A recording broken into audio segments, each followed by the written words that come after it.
నవ నరసింహ క్షేత్రాలలో ఒకటైన జగిత్యాల జిల్లా ధర్మపురి లక్ష్మీ నరసింహస్వామి క్షేత్రంలో కార్తీక పౌర్ణమి సందర్భంగా గోదావరి నదికి భక్తులు పోటెత్తారు.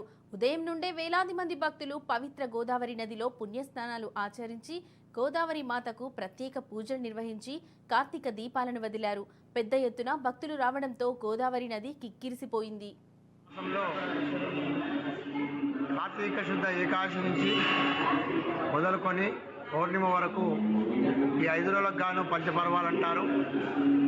ఎవరైతే కార్తీక మాసం మొత్తం కూడా తమ ఈ 30 రోజులు చేయలేని వాళ్ళు, దీక్ష చేయలేని వాళ్ళు కేవలం ఈ 5 రోజులలో దేవాలయాలకు వచ్చి దీపదానాలు కానివ్వండి, లేదా స్వామివారి దర్శనాలు ఇవన్నీ గిట్ట చేసుకున్నట్లయితే కార్తీక మాసం మొత్తం యొక్క ఫలితం వస్తుందని చెప్పి శాస్త్రం చెప్పబడుతున్నది.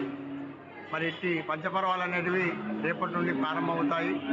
ఏకాదశి, ద్వాదశి, త్రయోదశి, చతుర్దశి, పౌర్ణిమ మరి ఈ విధంగా మొదలుకొని మరి మన ధర్మపురి క్షేత్రంలో అత్యంత వైభవపేతంగా కన్నుల పండుగ స్వామివారికి ప్రత్యేక పూజలు చేయడం జరుగుతుంది.